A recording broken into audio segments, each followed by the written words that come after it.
Welcome back to the Faculty Factory podcast, friends. I'm Kim Skorupski here at Hopkins, looking at two of my lovely colleagues, Dr. Sarah Poynton and Miss Rachel Walden. Dr. Sarah Poynton is an associate professor in the Department of Molecular and Comparative Pathobiology. She's a parasitologist, and maybe if we have time, she'll tell you about the huge tome that she is assembling as an editor with 65 authors in 25 different countries. It's going to be fabulous. And Miss Rachel Walden has an MS, Master of Science degree, and an ELS degree, which means editor in the life sciences. Rachel is an assistant professor in the Department of Orthopaedic Surgery and the director of editorial services in that department. We're going to be talking today about writing, the fundamentals of writing, the writing resources we have here at Hopkins. And if I'm going to be like these YouTubers, if you stay with us to the very end, you're going to get a free gift that Rachel's going to tell you about. But let me tell you how I first met Sarah Poynton, Dr. Poynton, almost 10 years ago when I first came to Hopkins and learned about her fascinating career, not only as a parasitologist, but learned that she is an expert in writing and not only has expertise in language and communicating narrative and story, but is also a great teacher. And I'm going to start, I'll let Sarah tell you how she and I first started working together to offer writing resources to our faculty here at Hopkins, and then how she met Rachel and how we have now kind of filled our bucket up with some more innovative writing curricula here at Hopkins. Take it away, Sarah. Okay, thank you. Well, I've had a passion for writing from, as long as I can remember. I come from a family that have loved writing and greatly valued the written word. So when I met Kim and she was sharing with me a lot of her ideas for the Office of Faculty Development here at Hopkins, we did a lot of brainstorming, and I'd shared with her how interested I was in writing. And I was at that time teaching a 2-term advanced course in biomedical writing for a particular group here at Hopkins. And we realized we could easily share that much more broadly. So we began with some classes in scientific writing and realized that this can sort of grow exponentially, because you have to think about, are you just writing research papers? Are you writing editorials? Are you doing opinion pieces? And then, of course, there's all the very important grant writing, which is related, but has some different aspects to it as well. And so we began offering courses. And then one day I had a very transformational email. And, we all get our email boxes full, and sometimes there are gems in there and sometimes there's just garbage. But I had an email from this colleague, Rachel, who I didn't know, but she said that she had heard about me and she was doing editing, and she thought maybe we would have some things in common. So she came to my office the first time, and it actually felt as if I'd known her forever. Rachel brings to this very different perspective, as you'll hear from her in a moment.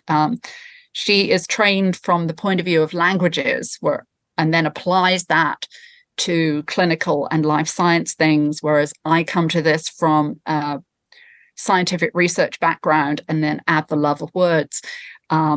So Rachel and I have been doing a lot of team teaching, and she brings some wonderful perspectives. So I'll invite her now to tell you a little bit about what she brings to the writing support that we offer here at Hopkins for our faculty. Thanks, Sarah. Thanks, Kim. I did send that email just on a whim when I saw that Sarah was teaching biomedical writing at Hopkins. And I thought, wow, how is it that we've never met? I've been here for about 8 years. And so we got in touch and realized that our strengths, our backgrounds are complementary in this teaching endeavor that we do. As Sarah described, mine coming from a words background and with much less familiarity with the content often that I edit. And so that brings sort of an outsider's perspective a bit, and helps authors understand what might need to be clarified when you're writing to a big international audience, an audience with varying degrees of familiarity with the field. So Sarah and I think we love teaching. It's a big passion of ours. When I came to Hopkins, I started seeing some of the writing coming to me, some of the drafts of manuscripts that were destined for peer review. And I realized that there was such unevenness in experience and training as far as how to write, how to convey these often complex findings and very important findings to a diverse audience. And so I polled our residents in the Department of Orthopaedic Surgery and asked them how much writing training they'd had, or when was the last formal writing training. And for many of them, it was English 101 undergrad. And here they were at Hopkins in an extremely prestigious fellowship, destined to become clinician scientists and who would need to publish to advance their careers, to obtain grants, and really had very little training in how to do that. And they seemed quite eager, actually, for that kind of instruction. Their mentors their clinical mentors have different degrees of ability and time available to mentor them in writing.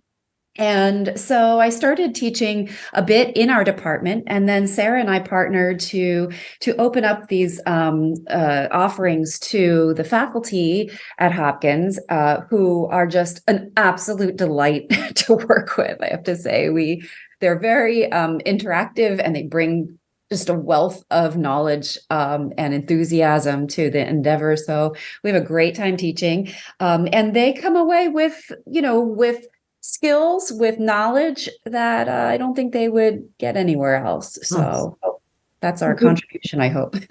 Thank you, Rachel. Sarah, may I just pause for a moment to underscore how you started off your introduction?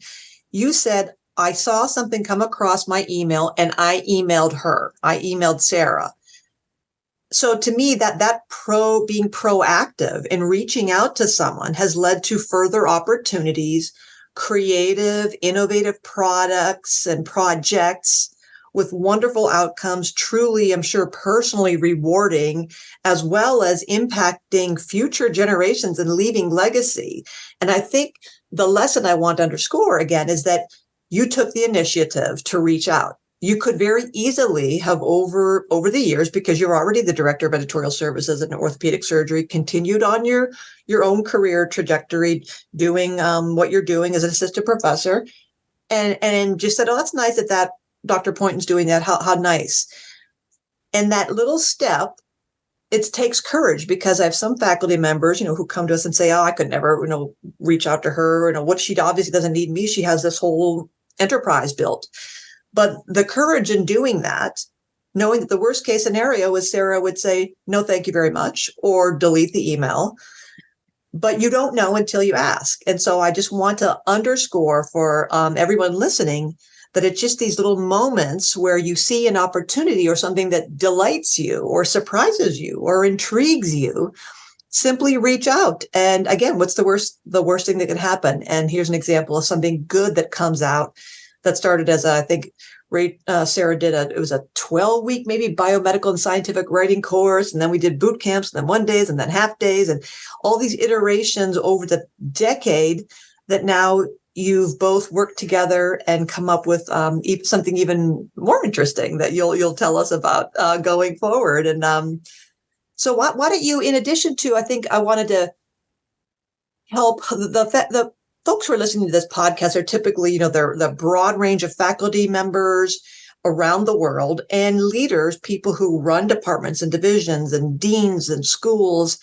Can you kind of describe that portfolio, first of all, of programs and resources? to give us a sense of what we do here at Hopkins, and then maybe pivot to some like top 3 recommendations you might give to individual people, those of us who maybe don't have the confidence in our writing, and some nuggets we can take home to improve our scholarship. Yeah, sure. Thank you. Well, in preparing for this podcast, Rachel and I had actually touched base with each other this morning. So absolutely, yes. Let's now share for you some of what our offerings are. I'll describe the scholarly writing classes, and Rachel is going to describe the offerings that we do for serving as a writing coach. So we have a very, very wide range of offerings that we provide for our faculty here. So I describe those for you. 2 to 3 times a year, we offer a suite of 4 half-day sessions, which during COVID, of course, we did them remotely. We continue to do them remotely. And during these 4 half-day sessions, we cover the fundamentals of scholarly writing. So we begin with thinking about what is our intent. And many people don't think about that. They just jump into, oh my goodness, I've got to put, these axes on this graph, and I've got to include this information. But Rachel and I step back and invite people to think about, what is your intent? And of course, sometimes the intent is simply to get the paper off your desk. But beyond that is the intent to inspire and inform your reader. So during that suite of 4 half-day sessions, we cover the fundamentals of effective scholarly writing, including the importance of narrative style, telling a story, thinking about our primary and secondary audience. This all speaks to the intent. And we then go through the different parts of a paper. And so we consider, for example, how do you write a really effective title? Because often the title is really neglected, but it's so critical. How do you compose an effective abstract? And then we go through and we look at the elements of compelling introduction, some different strategies for organizing an introduction, materials and methods, usually the easiest part to write, but nonetheless, there's opportunities to make it even better. Of course, we talk about results and we talk about discussion. What do we do to make the discussion really compelling? So we do that, I see, usually 2 to 3 times a year, 4 half-day sessions. We also offer a 2-day writing clinic. And when I say clinic, it has some similar elements to the way patients or a pet would present when they go to get treatment. You have a problem, you have to look at it, you have to do the diagnosis, you have to come up with a treatment plan. So during the 2-day writing clinic, which is typically restricted just to 6 individuals, they submit their manuscripts to us 2 weeks ahead of the clinic. So Rachel and I will review the manuscripts in detail, provide line-by-line edits for content, style, and form, and do individual tutorials. And there's lots of exercises. And the hope is that this will not only encourage our faculty to get their manuscripts submitted and hopefully only go through 1 round of reviews, but this will actually give them sustained improvement in their writing skills. So that's what we do for the basic scholarly writing part. And I'll hand you over now to Rachel, who will tell you what we offer by way of writing coaching, since many of our faculty are having to serve as writing coaches as well. Thanks, Sarah. Yeah, writing coaching, I think most people do not necessarily think of themselves or embrace that role as writing coach, but they are de facto writing coaches when trainees come through and draft manuscripts, and the manuscripts need a lot of work. And there are different approaches you can take to a manuscript. You can just fix it. that is, do the work yourself, just revise it, rewrite it. And perhaps your trainee will learn something if they take a look at how you revised it. But that's really not the ideal approach, and it can take an awful lot of time, and you might as well just do it yourself, because it can, sort of just be easier to start with a clean slate, right? Then there's editing, in which you're fixing things and you're going back and forth with the author but it's not really teaching exactly, not directly, maybe indirectly teaching, but not directly. And then you have writing coaching, and coaching truly is the teaching role, the mentoring, the support and guidance.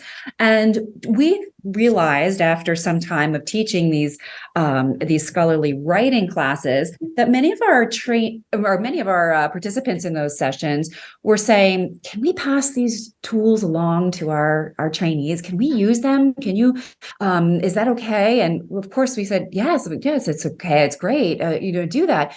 Then I thought, well, using it yourself is a little bit different than teaching someone else how to use it. And I'm referring to our writing coaches toolkit. And this has a number of elements in it that Sarah and I have developed to make the writing coaching process, or your own writing process, more effective, more efficient. We try to break things down and be just a little bit more objective about what needs to be included and how different parts of the manuscript need to function. And these tools help you do that and help you convey that. They also help mentees understand what the expectations are before they ever start writing. So what does my discussion actually need to accomplish? And there's, fortunately, that's, somewhat prescriptive, and we can teach them that, and then use these tools to evaluate it and help them evaluate it themselves. So that's how we developed the coaching clinic and the coaching half-day session.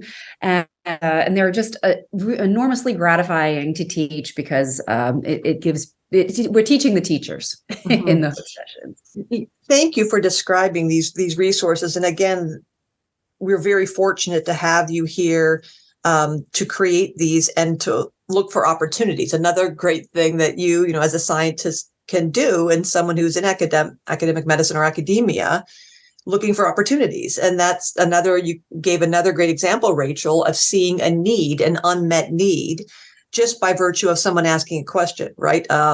Necessity is the mother of all invention. And so that question prompted you to develop something a little bit more formalized and structured. So I think it's wonderful. It's incredibly important. And as you also mentioned, none of us really, or few of us, learn the skills of writing. And I remember when I was in graduate school, the way I did it was one of my favorite authors in my field, Dr. Fred Walensky, a gerontologist. I love the way he wrote, because it was very elegant, but simple, and I noticed that he had a pattern with the way he wrote a lot of his articles, that they were almost like it was almost formulaic. Like I could tell that I knew he'd have this table 1 that would do this. I know he'd have table 2 that would show that. I knew he'd have the linear model showing that. And I got to become familiar with and comfortable with and engaged in his writing. And I loved it. It just really kind of felt good to me.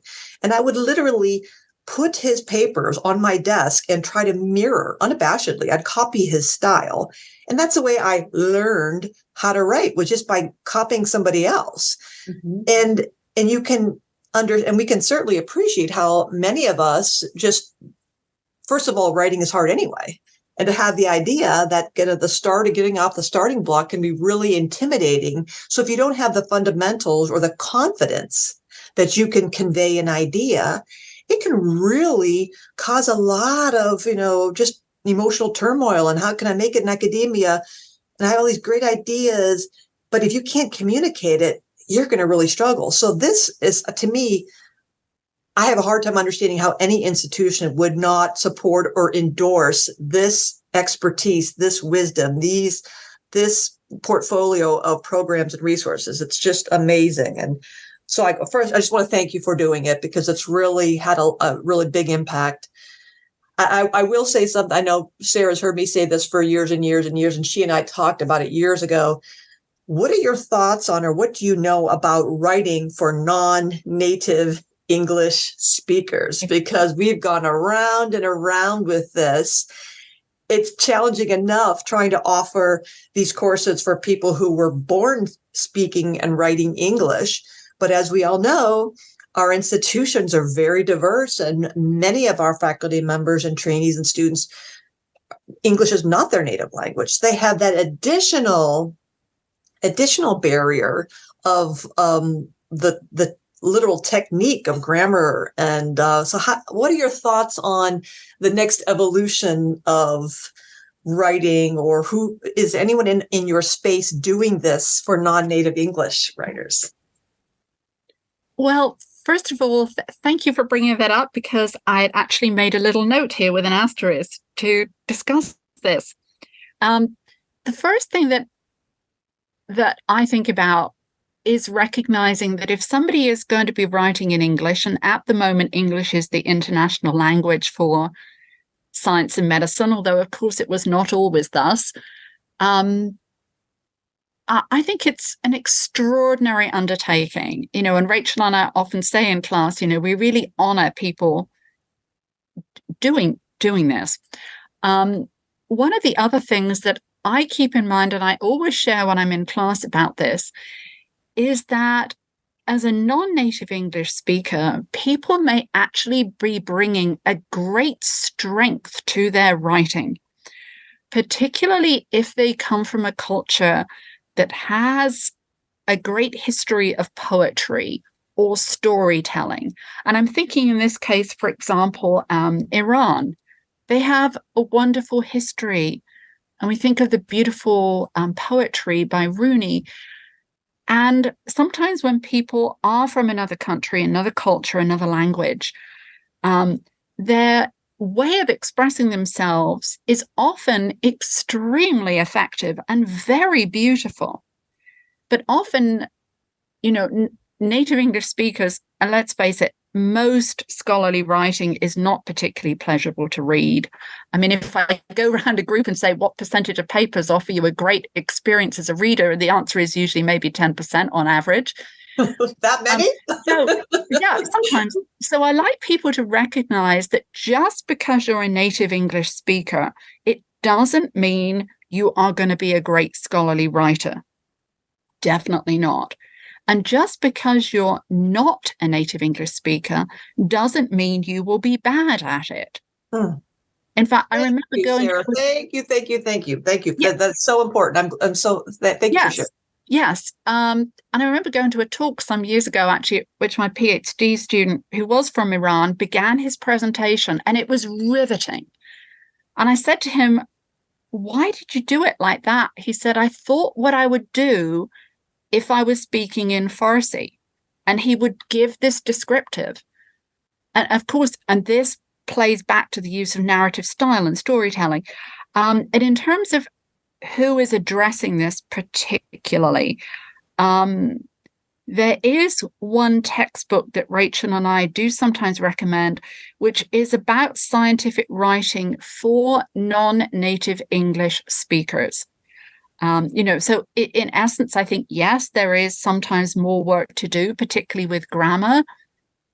People coming from some, let's just say, more conservative countries may need to have a little bit of extra help in writing a really robust introduction and discussion. Because in some countries, and in our Western way of doing things, intro and discussion is really robust. We critique what's already in the literature. But for some other countries and cultures, that would be something pretty risky to do. So there's a lot more to it than fixing the vocabulary and grammar. Yeah. A lot of it is to do with intent and ways of thinking. But I have found sometimes my non-native English speakers do at least as well as the native speakers do, and sometimes better. My sense, I suspect Rachel would have something to add to this too. Just that, writing is thinking, right? Writing is the product of thinking, and nobody has a market on, clear thinking, clarity God, and so I have found that some of the clearest writing, although the grammar and syntax may be off at times and may need some help, that's easy. A good editor can do that and practically in their sleep. So, but the logic is there, and the structure is there, the thought process and the flow are there, and that's the hardest part, I think, for many writers to get those pieces in. And I just find that our non-native speakers they excel at that. I want to also pause here because, Rachel, you just said something that is, again, kind of riveted right through my brain. Writing is a product of thinking. And you're reminding me of when I first came here and started these investigator groups. I called them the Briggs, the Criggs, and the pre-Kigs. The Briggs was the basic research investigator groups. The Criggs were the clinical research investigator groups. And the pre-Kigs were the pre-K investigator groups. And what we would do is we would gather, and one person or two people would volunteer to present their specific aims page of their grant application. And so Rachel would show up that day, and Sarah and I and a couple other people there, and Rachel would hand out her one-page copies of the specific aims, and we would greet each other and then take a moment in silence to review Rachel's specific aims page. And we would read it, and some of us would be taking notes. And when I would kind of notice that people were done reading, we'd say, okay, let's begin the conversation.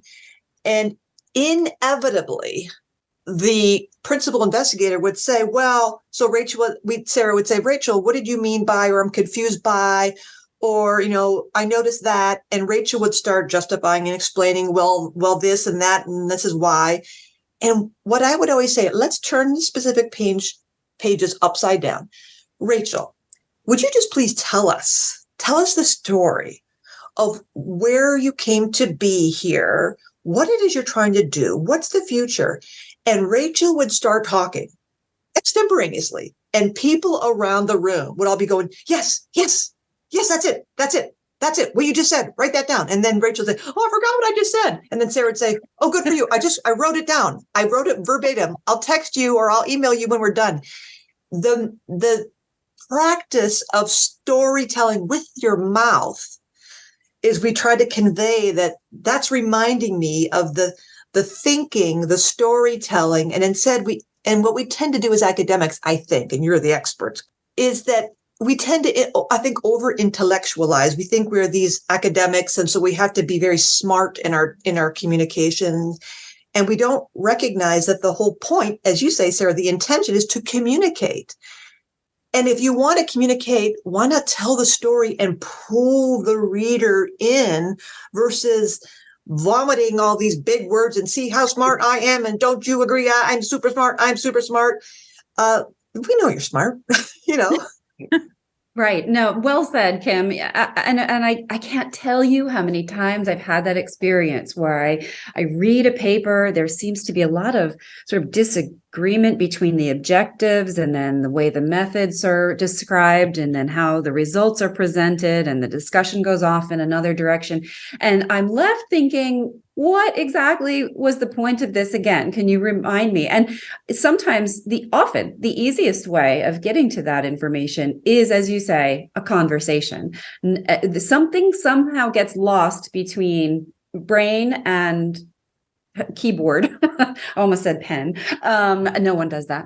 And yet authors are often really great at presenting and just orally describing, what it is they did, why they did it, why it matters. What are the clinical implications? Whether it's a clinical study or basic science research, why are we doing this? If it's the life sciences, then it has something to do with, promoting human health, public health. But what are the implications, and how does that become woven into every part of the story so that a reader right away understands this work is important?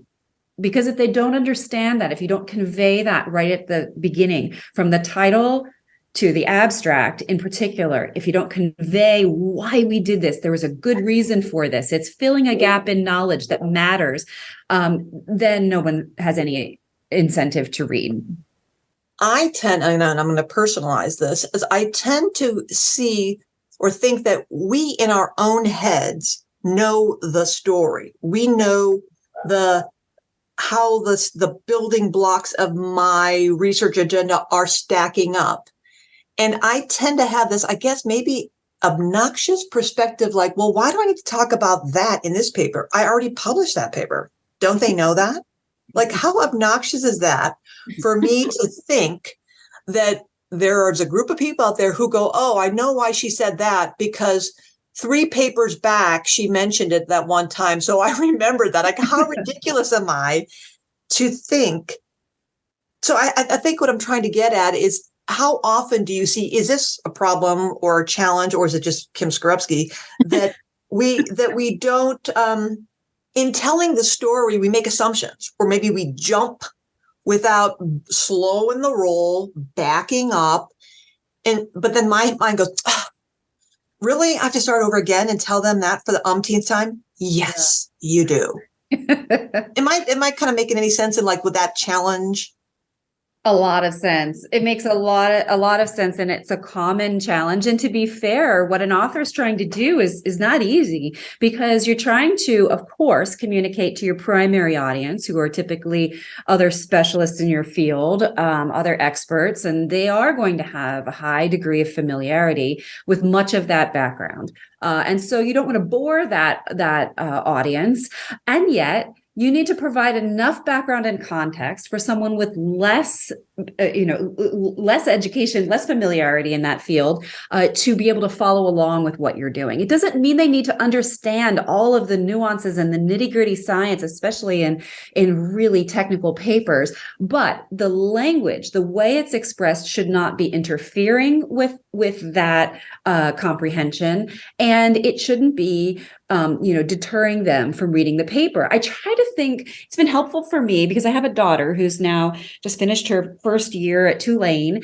and she's a neuroscience major, just declared. And I try to think about her reading papers in, neuroscience papers in scholarly journals, and how challenging that is.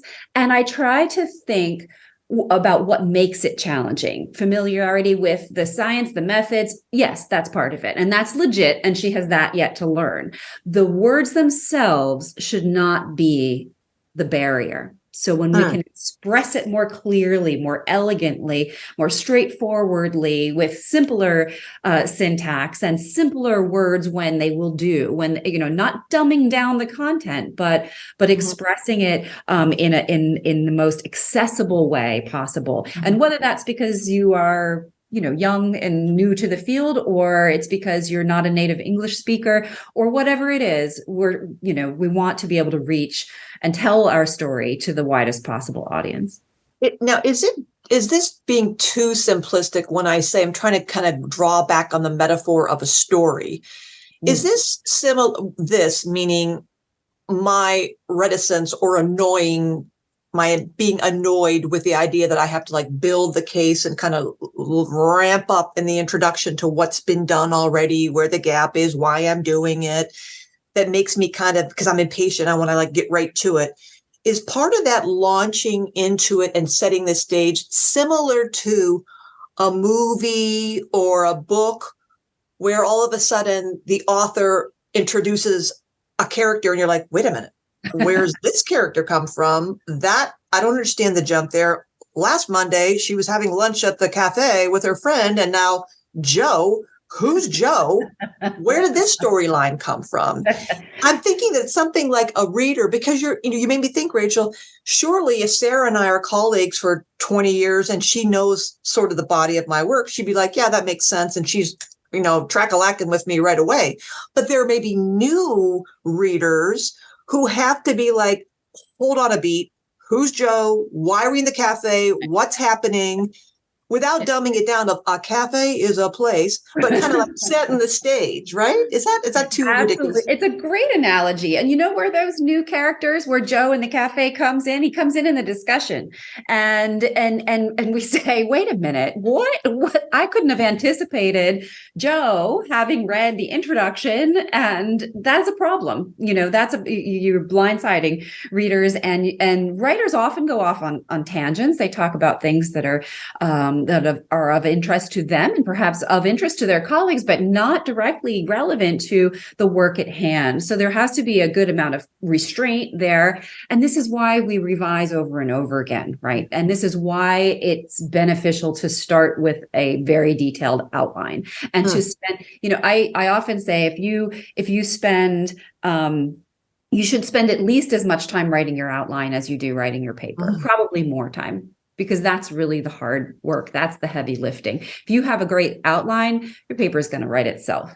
And so I can't recommend that strongly enough. I know there are people who love outlining and there are people who resist it. I have resisted it. I had resisted it for many, many years.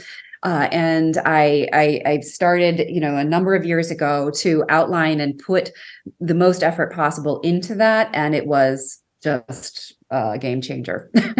So I recommend that. I think if I could add something to that, as we were just talking about, the mystery Joe who appears, and to amplify what Rachel was saying, that when we think about a research paper, the introduction and the discussion are partner pieces.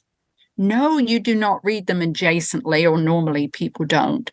But as you're thinking of your introduction, and as Rachel said, maybe you have a really detailed kind of framework, you're actually setting up your discussion. And when you write your discussion, you may need to go back and change your intro so that people might be expecting a character called Joe. And maybe they were having lunch in a cafe and now suddenly they're, in a yacht off the coast of Capri or wherever it might be.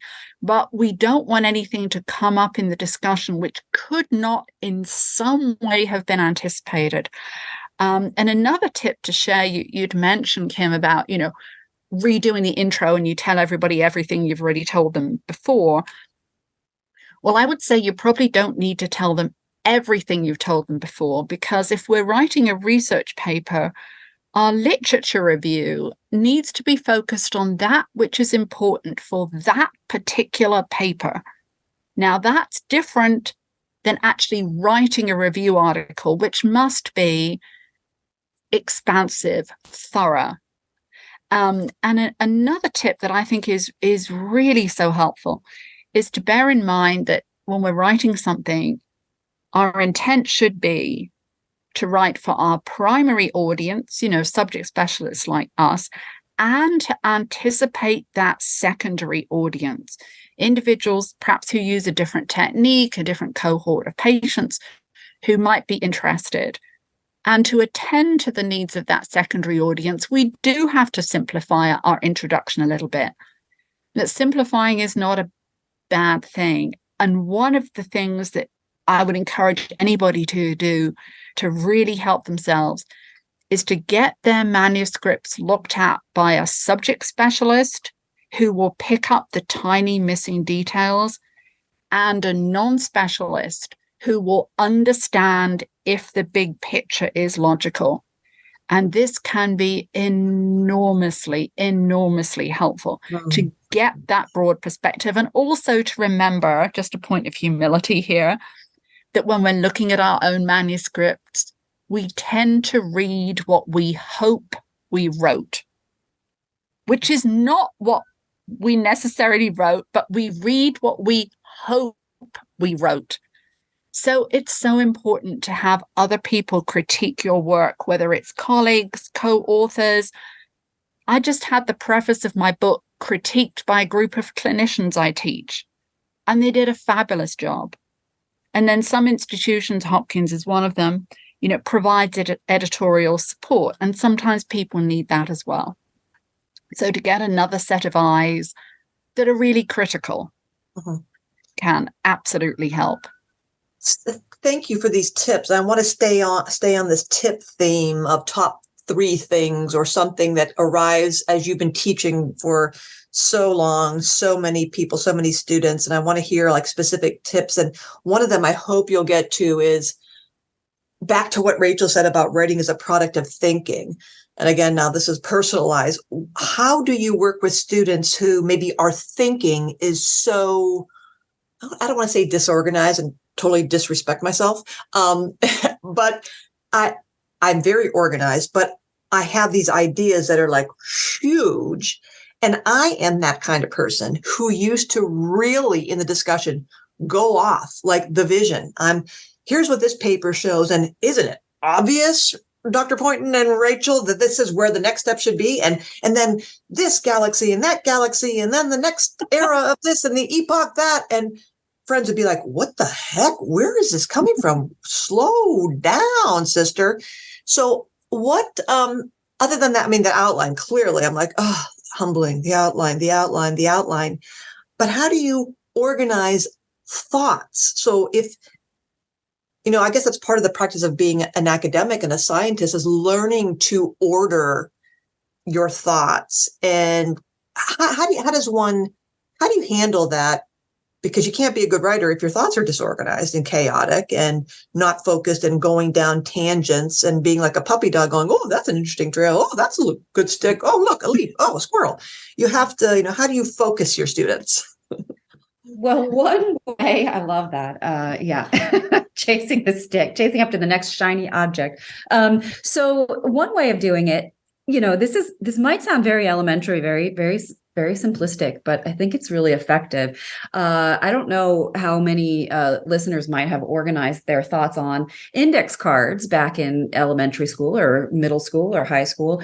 And that is a great way of capturing all of these wonderful thoughts that you're having and all of these different topics and topics that may be useful in another paper down the track, references that you want to use, but doesn't really fit into this current manuscript. But you want to capture all of that. Just treat yourself to a really big box of index cards and start jotting that down. Then next step, you color code them. So, and you can do this, I'm talking about physical index cards. You can also do this in a Word document by highlighting in different colors, the different themes, organizing, but physically organizing, visually organizing your thoughts into themes, topics, subtopics. And this is a way that is so old school and so basic, and yet really effective. Sarah and I tell our students in our classes as well, don't be afraid of highlighting this text when you see this is rambling. This feels like I'm not really sure whether I've given enough attention to topic A, or if I've presented my topics in a consistent order throughout the sections of my manuscript, A, B, and C. So highlight A in yellow and B in green and C in blue, and it will soon become apparent to you where the balance is off, because you can see it. It's no longer just black text on a white background, but you can see it. And this is also so helpful when you're critiquing someone else's writing, to help them visualize what you're talking about. Do you see how this is inconsistent or imbalanced? And this comes out of left field, and I highlighted that in gray because that really doesn't relate to these other things. So yeah, visually, that's how I try to control a whole lot of thoughts coming on. I love the color coding, and I've done that in the past. And what it's like you said, it's simple, but it's elegant. It's so beautiful. That way, at a glance, you could see, wow, there's an awful lot of green going on here. If I had 4 color themes about 4 buckets or umbrellas or conceptual domains I was talking about, why is everything green? Mm-hmm. But sometimes you get so wedded to, you think, oh, this is a brilliant sentence. Look at me. I'm writing up a storm here. This is beautiful. I love the way I said that. And then you have someone like, Sarah or Rachel go, yeah, that's a green one. You need to get rid of that. You go, but it's so beautiful. It's a beautiful sentence. And then what I do, and I don't know what you think of this, is then I just take that poor guy and I cut him, and then I paste him at the bottom of the manuscript under thing that miscellaneous musings, or put it in a different document going, really great sentences that I hope to use somewhere else. So it's not like he's not lost. Right. Forever. I'm just putting him somewhere else later. That helps me, like the hard part of like cutting, right? That's sometimes you feel so wedded to, oh, Sarah just took out that word. It's a beautiful word. I would say if you have crafted a beautiful sentence, give yourself some credit, because readers will greatly enjoy it. And we find beautiful sentences very infrequently. But it's one of my joys when I do my editing work, is when you come across a gorgeous sentence. I mean, you are so grateful. It just elevates your whole experience.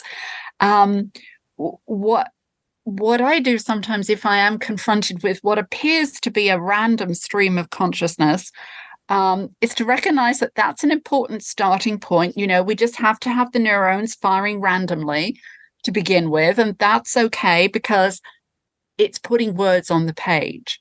I love the color coding. Rachel and I use this a lot in our teaching. If I had to pick one thing that I would recommend if people are just kind of not yet fully organized in their thoughts, is subheadings. Write a subheading for every single paragraph. And if you don't know what the one theme is of that paragraph, then it needs a bit of work. And then whether you've got the index cards, and I personally, I'm kind of an analog person. So yes, I do write with a fountain pen. I use a computer too. Get your index cards, put them on the floor, rearrange them, or cut and paste your document. But I think whether you're using the color coding system or, subject headings, something to bring a visual element and some kind of summarizing of the different packages, because probably most of the useful information is there. However, having said that, when we critique a piece of text, we look at it in order. We look at content, then style, and then form. So when we think about the content, two important questions. Is all the important information there? And we flip it around. Is there non-essential information which needs to be removed? So sometimes it's not just a question of organizing it. It's also a question of deciding, do we have everything we need? And do we have information we don't need?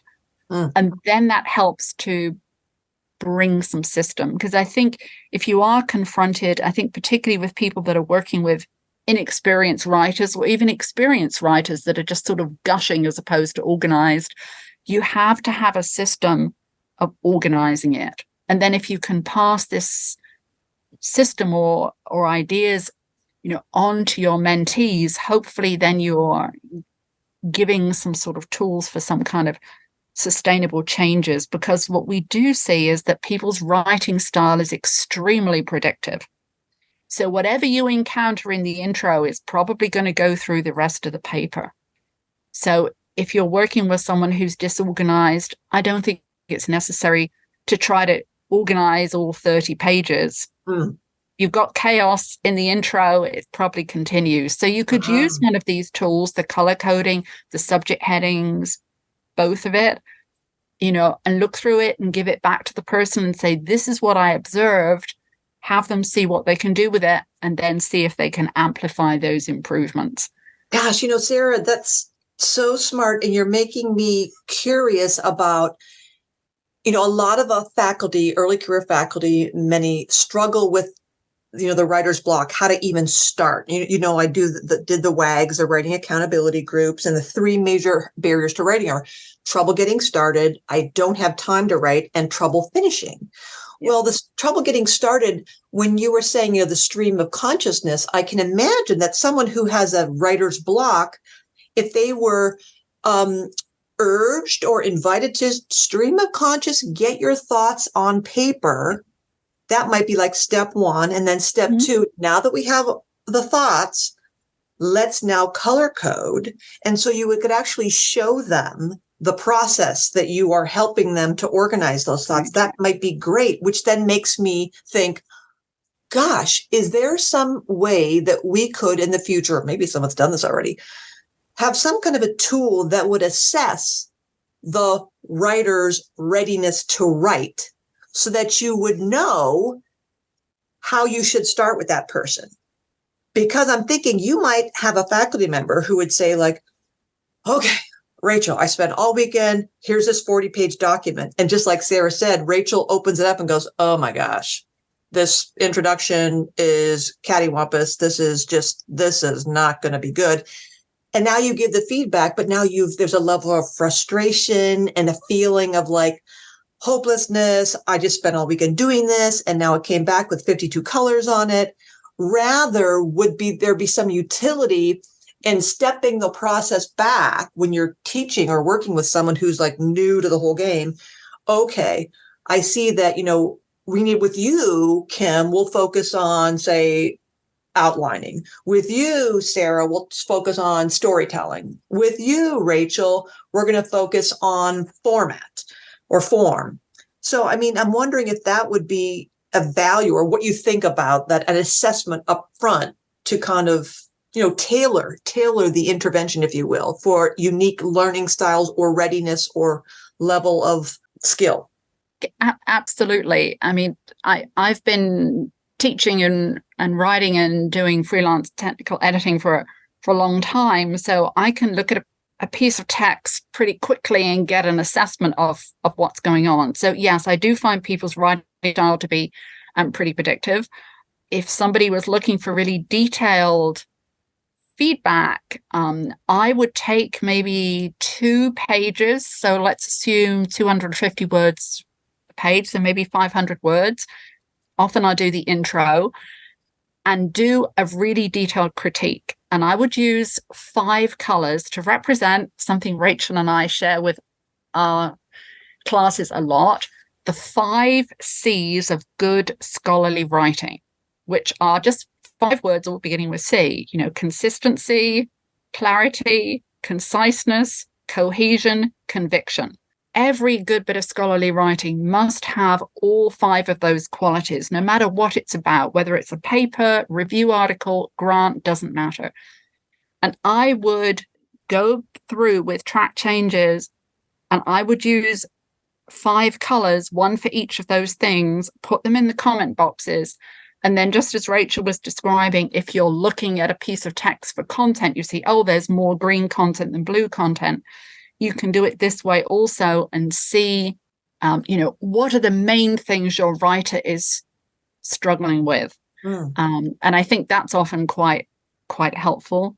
Another thing, and I mean, I struggle with this myself. We think when we're going to write something, we have to, write the whole paper in a weekend. And I think we set ourselves up in a way just to get frustrated, whereas I tend to think writing is anything at all that contributes in any way. So sometimes for me, writing might be a Post-it note with an idea on it. It's something. And as you've helped us to recognize, Kim, from the writing accountability groups, being accountable to another person is huge. Writing a little and often. Many of us wait for that perfect opportunity when the planets are in alignment, the house is clean, the bills are paid, everything's perfect. And then we're going to be inspired. But I don't know about anybody listening to us, but, I'm not sure that the planet's ever perfectly aligned, but I still have to get my book done or my papers written. So to give ourselves, permission that a little and often is okay. You don't have to wait for the perfect week with absolutely nothing else in your schedule. Yeah. Just chip away and just get a little bit done. Get feedback. Ask people for help. And also to really encourage people to read, because that's a huge predictor of somebody's, comfort level. I love it. I'm going to repeat those C's. What they read. I want to repeat the C's, the consistency, clarity, concise, cohesion, and conviction. Thank you for reminding us of those, the 5 C's. Yeah. Rachel, what are your some tips or top 3, 4, 5, 1, 2 things that you'd like to share with the listeners?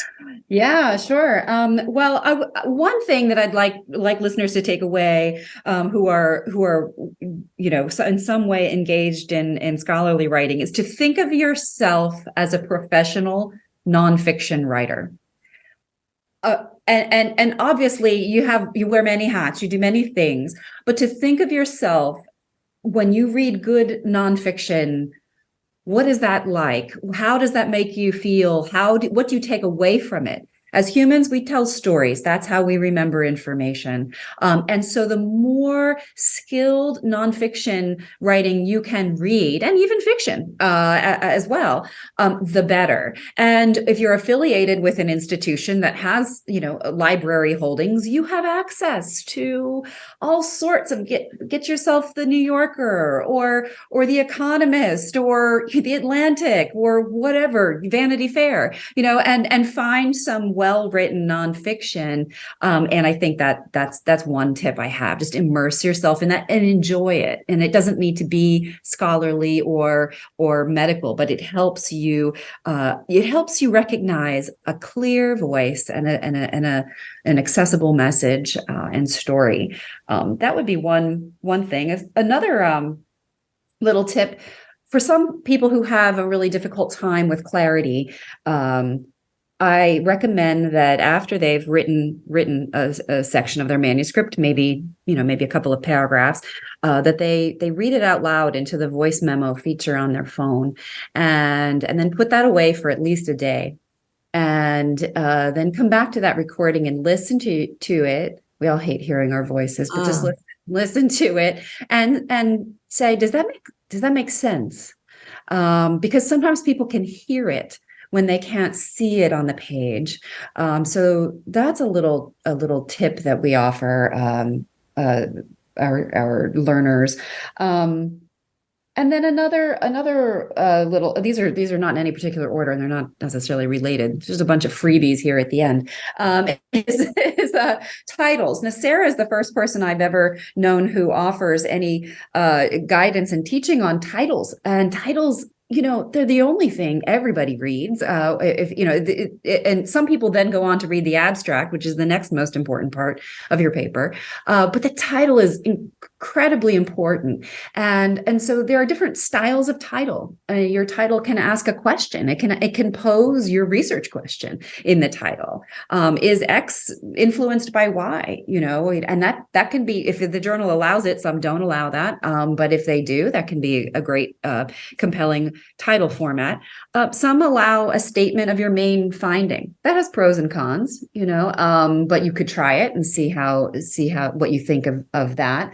Then there's the two-part title where you start with something more general in the beginning, and then there's a colon, and then you have the more specific part at the end.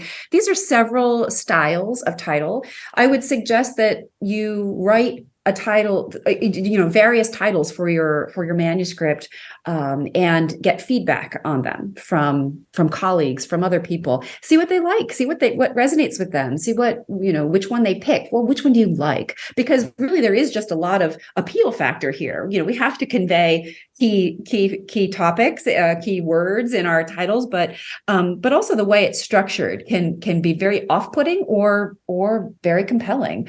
And so you'll never know if you've picked sort of the more popular title unless you do a little informal poll and see what's resonating with people. I I always remind myself to not be so wedded to my ideas. I mean, we always think our idea, or at least I always think, oh, this is great. This is perfectly conveys everything. This is going to be awesome. And then someone will say, well, the title, maybe. And I'm like, really?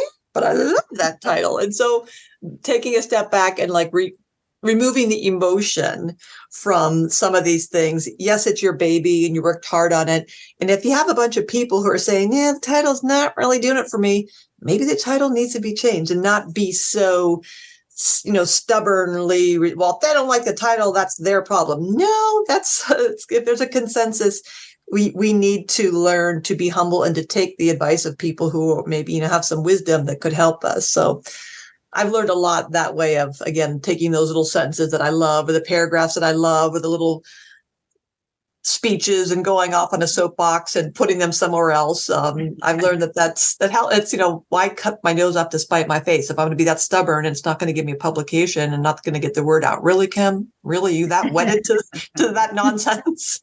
True. Very true. So, The one final thing, because you did mention the freebie, the gift, the present to listeners, if you want it. I've developed a clinical article template. So this is for any listeners who are writing clinical research articles. And this template offers you space to capture the essential elements of your manuscript. And this is a great tool to use if you are trying to get motivated to spend, well, let's see, I have 5 minutes today to work on my manuscript. So you can choose an element in this template and just focus on that for a few minutes. A reference that you want to cite in your final paper, you could capture that there, or something about your secondary audience that you just want to jot down so that you can remember that later. It has lots of different sections, and they will help ensure that your final product includes all of the pieces that should be included in that article. And it will also allow you to start writing when you are ready to, start writing with a capital W, without facing a blank Word document, which is so intimidating and unpleasant.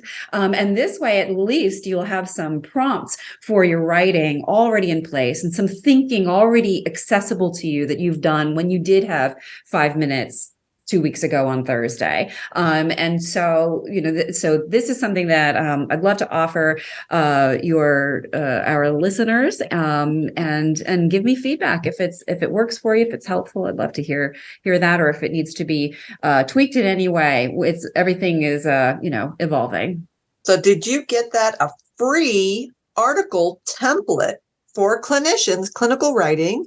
And you can get that by emailing Rachel Walden, who, by the way, was married 4 days ago. And so her email is much simpler. It's RBOX, RBOX1.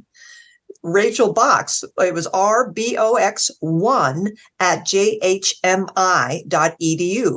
rbox1 at jhmi.edu. So 4 days married, and she's recording a podcast. This is dedication.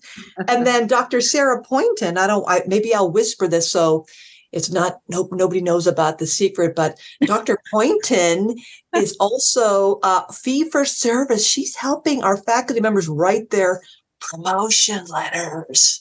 I don't know if you want that out in the world. And if you didn't want that out in the world, I'll make sure we edit that out. But Dr. Poynton not only helps all faculty and all manuscripts and grant applications, but now is venturing into the world of helping faculty members tell the story of their life for promotion letters. And you can reach Dr. Poynton at Poynton. That's SPOYNTON at jhmi.edu. I'll repeat that, Poynton, SPOYNTON at jhmi.edu. And both of their names and their bios will be on the Faculty Factory website. And I think I will thank both Dr. Poynton and Rachel Walden for being here, sharing all their wisdom, their passion. We are so fortunate to have you here at Hopkins, and thank you for sharing with the Faculty Factory community. And Sarah, I think I'd love to leave the final parting words to you today. Oh, thank you. Well, I'm reminded of a quote that one of my colleagues shared with me some time ago, which was, "The facts are in the words you choose." So we have tremendous power in what we write and in the way that we write. And, you're all doing what you're doing, whether it's your research, your clinical things, because it's something you love, and it's something that you're passionate about, and it's something that you're good at. And to be able to convey that in words, I mean, not only is it a great career accelerant, but you will put yourself in that small percentage of great authors, and your readers will so appreciate it. You think when you read a great paper and you'll go, wow, I just loved it. Why did you love it? Because, the authors thought about you. And then to know that there are really talented people out there who can provide great support.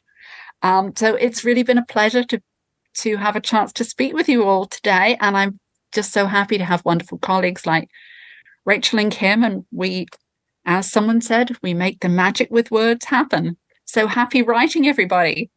Thank you. It's been lovely to be here. See you next time on the Faculty Factory.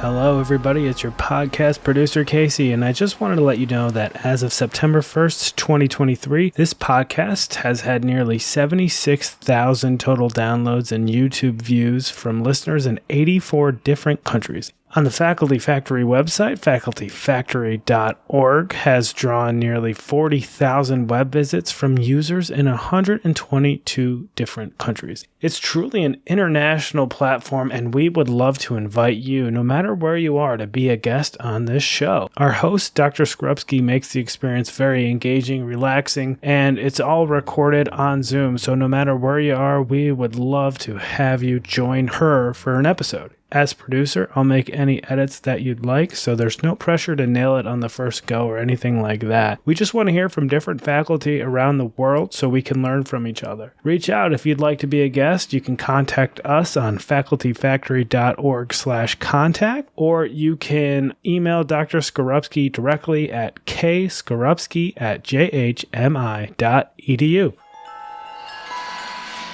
Thanks for tuning in to Faculty Factory Podcast. The mission of the Faculty Factory is to build and support a community of leaders in faculty development who share tools, resources, wisdom, and encouragement in service to our faculty members, schools, and institutions. We encourage you to go to facultyfactory.org to find out more. Get in touch with me, ask me any questions. Maybe you want to be interviewed on the podcast. Thanks for tuning in to Faculty Factory Podcast. We'll see you next time.